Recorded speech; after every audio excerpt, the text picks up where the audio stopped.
about something that happened a bit back in time. And this question I got the idea of this question yesterday only because I was watching this series that just came yesterday only on Netflix named The Railwayman, inspired from the Bhopal gas tragedy that happened in 1984. And it is termed as the world's worst industrial disaster, catastrophe, whatever we can say. But it's something that is, when I saw about it, when I got to know about it, like I was knowing about the gas tragedy, but not in that much detail.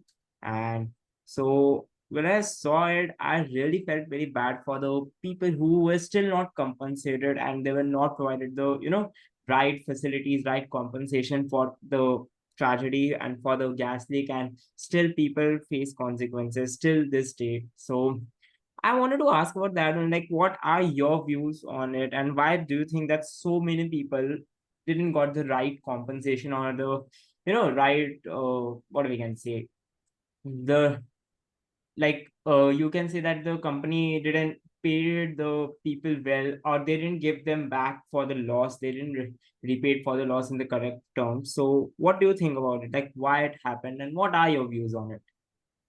All right. So, as far as the views are concerned, I think this is a topic which is very pertinent to discuss, and I'm very happy that you asked this question. So, the answer to this question lies in the fact that there is so much legal complexity involved in this whole case, in the whole tragedy. Because in 1984, when this incident happened, the in law we have something called strict liability and absolute liability. Okay, so I understand that not everyone is a law student here, so I'll try to explain it in very briefly and very in layman's language as much as possible. So the thing is, like, if you're a company and you were negligent on your part to prevent a disaster from happening, or to prevent injury from happening to your worker, for instance, okay, then if you show that okay, we did not have any sort of intention, there was no fault on our part, then you can escape the liability. That's called strict liability, but it's just to understand the basic net concept. And then there's a concept of absolute liability, which means that okay, no matter if you had intention or not, no matter if there was a fault on your part or not, if this disaster happened, if so many people were injured or died, then you have to compensate. Okay.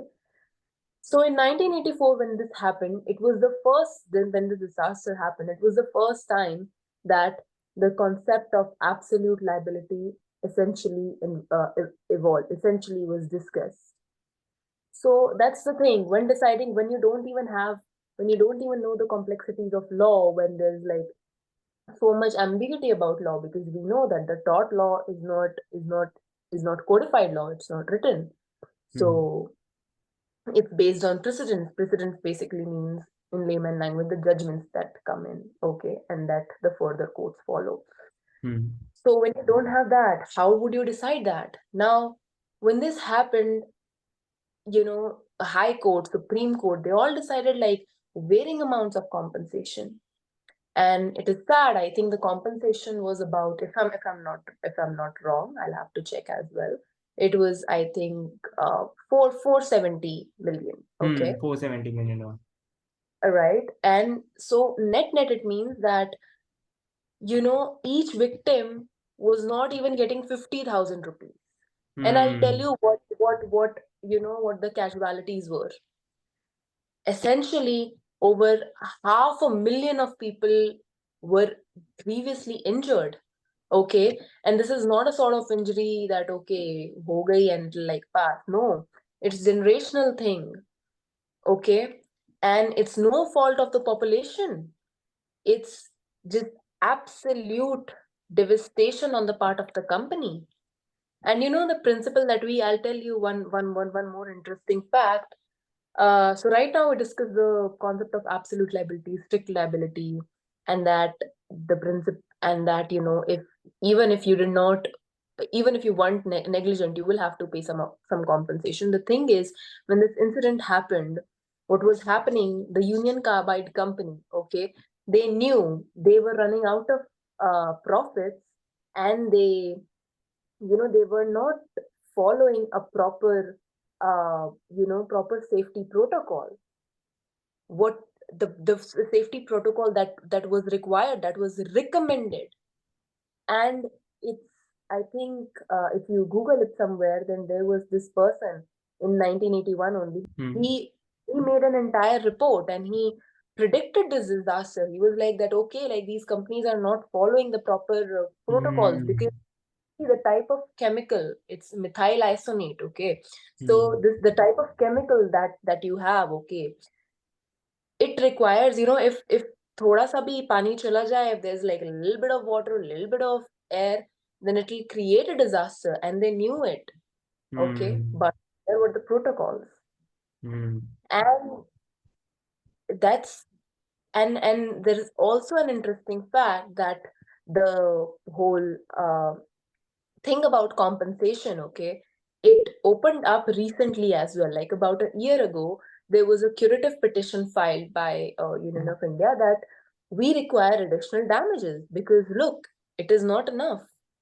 Like Hmm. what you said, it's not even close to enough, because it has called generational, generational pain, trauma, and so many things.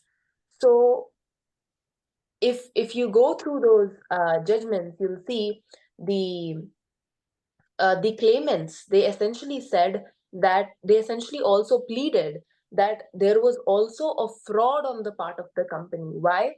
Because again, the reason that I told you, they knew some of the protocols had to be followed, but they deliberately escaped it. They didn't mention the figures, okay, properly, and Hmm. which was required. Hmm. And now, if you're interested in law, then, and if anyone wants to pursue law, they would later come to know that there are certain compliances that need to be followed, okay. Now there are very strict rules about it. So this is the whole thing, like the whole thing about the loopholes in the law earlier, and now when the case was opened as well, Supreme Court dismissed the curative petition, and we see like all these NGOs, they are, of course, like it's a grave injustice to them. Like it's as if the criminals are being, if it was a murder, it wouldn't have been the case that they would have been, let go. No, it's such a serious thing, and we're just letting these profit making companies go, and they're enjoying their lives, like the directors, the board of directors, they're enjoying their lives, whereas the victims, they have still not got the right amount of compensation, the justice that they deserve. And that's why so much mistrust on judiciary itself that the people have, these activists have a lot of anguishness, and which is absolutely correct. Hmm. So yeah, like definitely it's a saddening situation, and all of these loopholes in the laws are, it's something that we need to correct.